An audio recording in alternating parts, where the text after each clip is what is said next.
દર્શક મિત્રો, સિંધુદય ન્યૂઝમાં આપ સૌનું સ્વાગત છે। સમાચાર મળી રહ્યા છે કે દાહોદના ઠક્કર ફળિયા વિસ્તારના રાજરાજેશ્વરી મહાદેવ મંદિર ખાતેથી હર્ષોલ્લાસ સાથે શ્રી રામ યાત્રા દાહોદ શહેરમાં તારીખ 22મી જાન્યુઆરી 2024 સોમવારના રોજ 2 કલાકે ભગવાન શ્રી રામની ભવ્ય શોભાયાત્રા કાઢવામાં આવી હતી। આ યાત્રા શહેરના શ્રી રાજેશ્વર મહાદેવ મંદિર ઠક્કર ફળિયાથી નીકળીને બસ સ્ટેશન થઈને ત્યાંથી સ્વામી વિવેકાનંદ ચોક, ચાર થાંભલા, માણેક ચોક થઈને નગરપાલિકા ચોક ખાતે પહોંચી હતી। ડીજેના તાલ અને ગુલાબની છોડો વચ્ચે નીકળેલી શોભાયાત્રાએ શહેરમાં આકર્ષણ જમાવ્યું હતું અને આ યાત્રામાં મોટી સંખ્યામાં નગરજનો, મહિલાઓ, બાળકો, વડીલો જોડાયા હતા। યાત્રા દરમિયાન કોઈ અનિચ્છનીય અને બનાવ ન બને તે માટે શહેર પોલીસે ચુસ્ત પોલીસ બંદોબસ્ત ગોઠવ્યો હતો।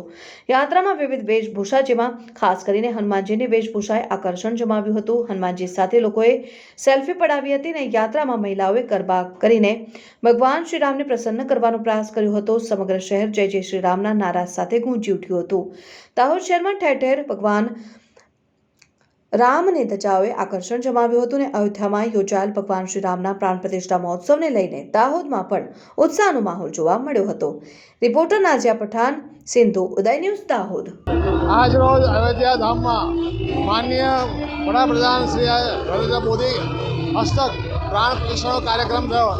એમાં સંઘ ચાલકી આરએસએસના વડા માનનીય ભાગવતજી, ઉત્તર પ્રદેશના યોગીજી અને રાષ્ટ્રપતિ આનંદીબેન પટેલ ઉપસ્થિત રહ્યા। એના સન્માનમાં આજે પંચમહાલ દાહોદ જિલ્લામાં એટલો બધો ઉનેરો ઉત્સવ છે કે ઠક્કર ફળિયામાં, દાહોદના ઠક્કર ફળિયામાં રામજી મંદિરથી કાર સેવકોનું સન્માન કરી તેઓએ રથયાત્રા દ્વારા શું છે આખા ગામમાં રેલીનું પ્રસ્થાપન કરેલું છે।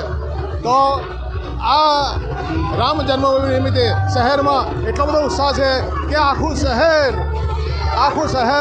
રામમય બની ગયું છે। બોલો જય જય શ્રી રામ।